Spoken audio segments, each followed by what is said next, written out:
Hey y'all, what's going on? It's July 31st. It's like 12. Had a coffee meeting this morning with some potential new partners. That went pretty well. Then had to come back to the studio. Got a couple of meetings lined up. Meeting with the team, meeting with a new onboard, meeting with potential new client, talking about like sort of what the work could look like.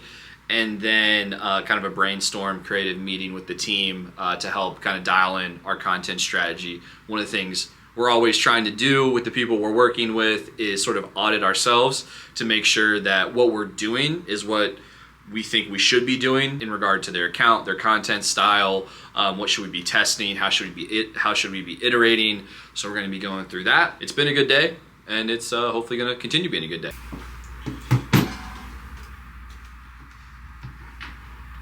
Goal really of what we're trying to get through kind of during this session. Let me just list this out as I'm saying it.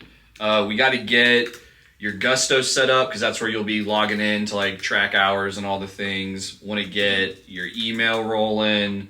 Want to get you into Asana.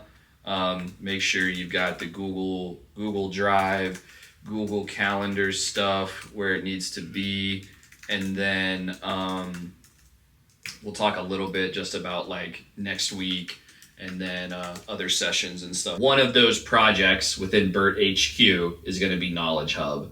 The whole point of Knowledge Hub is just essentially kind of what it stands for, just a bank of our like, you know, processes or documents or SOPs, all of that stuff will live in here. Perfect. So that's a good thing to start on today or tomorrow, something to fill your time with. So that's definitely one of the action items. And I'm totally cool with that being broken out of LinkedIn. Like if we want to say LinkedIn is podcast clips, like current event commentary, and then carousels, like maybe what's not working, to your point, is scripted videos on LinkedIn. So don't put them on there. We started with, and then we went like all in on this style, and then we're going all the way back to this style. And it's almost like, it feels to me like there needs to be sort of a middle ground where like almost different edits are adopting different treatments, given that we've seen a variety of treatments working.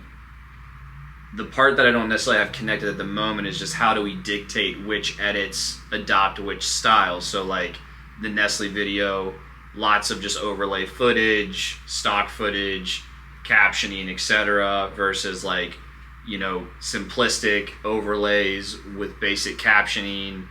Or do we try to break into some of the animated type stuff with like icons and things? So trying to think about like balancing a range of styles so that there feels like there's variety in terms of scene and style. And that primarily just comes from even the deck from before of just like, if we look at the top videos, you know, there's so much variety.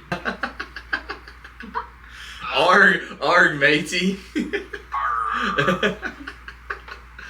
This is like the ultimate AI pirate over here. She's fine. I think the focus that you're talking about, G, makes sense, especially from like a content creation standpoint, because like otherwise you're trying to make so many different pieces. It's probably just going to get a little overwhelming on that side of things. It would definitely be interesting in my mind to try to be creating product-oriented content that's very much within sort of like viral formats and whatnot. But then I would also be interested in like some more sort of like founding story-oriented content where people could almost get behind like the mission and like the lady behind this and like tell the story about like hand making this stuff and like putting together the pieces. I think there's a story to be told there that I've seen work really well for other brands, and there's kind of a specific structure to tell those stories. You know, it's like challenge, obstacles, solution. Like we would figure out the flow for it,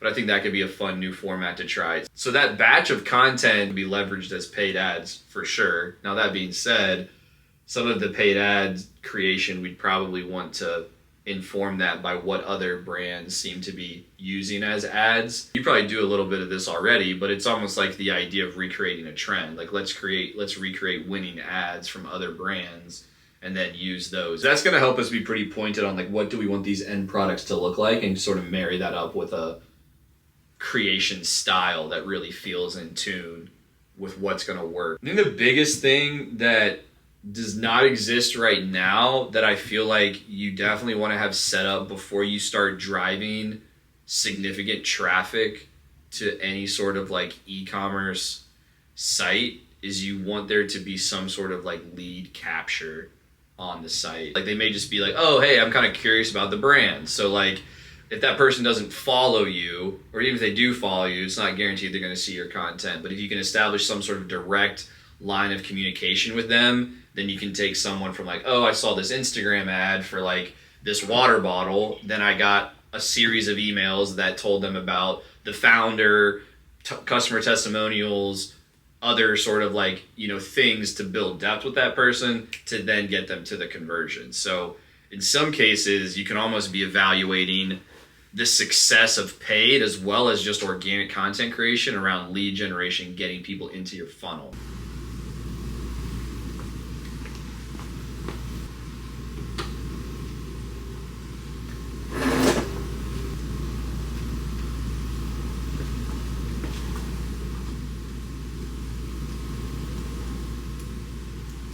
So the podcast setup here is pretty simple. We've got 4 of the Shure microphones all running into a Rodecaster over here, then just 4 or really 5 separate of the Canon Vivia HF G70s, so we can do 4K recording. Then we hook up the laptop here to the screen in the back so we can display logos or anything that the people are talking about, and we're rocking and rolling. Oh, also headphones too if people want to have the audio in their ears while they're doing the recordings. But yeah, not super complicated, but creates a really nice end product so you can do video on Spotify and all the things. All right, so just got into the office this morning. Lots of little things to do this morning just to kind of flip some deliveries, review some content, make sure we've got our edits teed up for the day. And then, yeah, it is what it is. Had to get a little Dunkin' because that's what America runs on. So we're gonna get into it right now. I'm gonna edit some content, and then I think I've got some meetings. Client meeting this morning. Then Sarah's coming over so we can go meet with the architect, and then some more meetings with the team this afternoon, and my golf lesson later today. So let's get right into it. That's insane. Are you kidding me right now? Dead, bro. 3.331 mil? Dude, that's big. That's why I made that face. I was like, I was so like shocked when I saw that page. That's awesome. Yeah, if we feel like he can get to the point where he can find the stuff, make it easier on yourself. Run that. All I need to be able to do is screenshot that channel total views, like 1.5 billion, and like we're good. That's all I need. Just wrapped up the work session. Call got canceled, so I got to do some more editing, which always is nice to get some time back in the day. Kind of waiting for Sarah to get here, and then we're gonna go check in with the architect. We've got some house plans here for this house that we're probably gonna be building in Northwest Raleigh, so we're gonna go check in about that, dial it in, and then hopefully keep the process rolling. So pumped about that. Should be a fun little link, and then it's back to the office for some more work. So I guess I'm gonna go work while I'm waiting for Sarah because she's not here yet. All right, back in the office today. It's Friday morning. About to jump on a creative sync with the team. Got some muscle milk. Had a gym session this morning, but haven't been able to get any protein in yet. It's 9:55 a.m. and then a little bit of water. We're gonna get to it. And honestly, I think in today's world with social, it's just super important to constantly be auditing yourself for new opportunities, big questions, what's working, what's not working, what should we be doing, and then problem solving around systems, or, I mean, not even systems, but just certain projects or action items we have for these clients. So gonna do a little more reconnaissance, Got a bunch of things pulled up, some ideas to share with the team. And then we're going to get into the meat, check out some stuff on the phone too. And yeah, we're going to talk some shop. The whole blue collar thing, I think, sees across a lot of these lines. And it's basically like if you draw these 3 circles, the middle point that everyone's going to sort of understand and either respect, appreciate, or align with is going to be the idea of, like, in my opinion, blue collar, service-based job, doing the work. And it doesn't, like, some of the blue collar stuff is actually frankly really depressing on TikTok. It's like kind of sad. And I haven't really, to be honest, landed on some specific themes. I think the day in the life was probably our first go at it. But I'm pretty bullish on that trying to be something we incorporate in a lot of our content sessions. All right, last stop of the day. Gotta go, got my tools. Got some more loaded up in the car. Gotta go over to one of our rental properties and fix a dishwasher because I guess it has come loose. So hopefully that's gonna be a quick fix because I got some more to do today. Just had the team over, did a little training on the podcast gear, and then also just sorting through gear because I got to shoot in Myrtle Beach Sunday and Monday. So a lot going on, good stuff today, and hoping that this issue at the townhome is an easy one, easy fix, because we don't need a hard fix today. So wish me luck. It turns out the dishwasher was, the brackets for the dishwasher had come off, so I had to fix those. That took a little bit longer than expected because I had to finagle it around. Then I had to change the air filter because, surprise, surprise, the air filter had not been changed.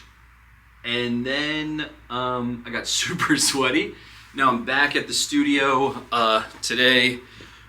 Just had to wrap up some more work items, kind of doing some communication stuff with the team, checking in. I feel like I've been dialing this in for the better part of the last 3 years, and it finally feels like it kind of works.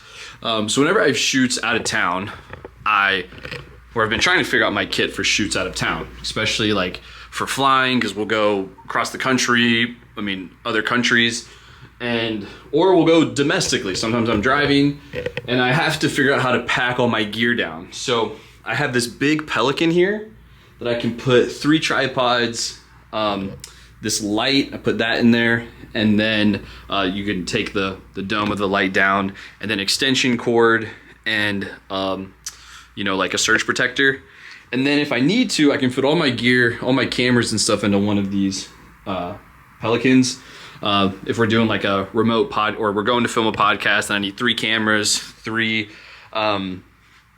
cameras, the lenses, the mics, all that stuff can fit in there, and I can take that on the plane with me. But since I'm driving, I've got a lot of room in the 4Runner, so I'll bring another Pelican, a littler Pelican right here, that'll just have the extra cameras and anything miscellaneous in there. That's all I need to do the remote productions. We just run audio into the lav mics, cameras, all Sony's, so we're shooting super high quality 4K. We've got some lighting in case we need it. I even can fit like a little panel light down in there, which is cool, so I can really fit 3 lights if I need to, but for this one, I think I'm just gonna bring 2. And I'm really ready for whatever I need to do when I'm on site at the shoot. So this took a lot of trial and error, but now it's like super easy for flying, driving, wherever it is, to do a pretty high quality production. Wrapping it up, it's been a busy back-to-back and challenging week, but super grateful we get to do this. So I'll see you later. All right.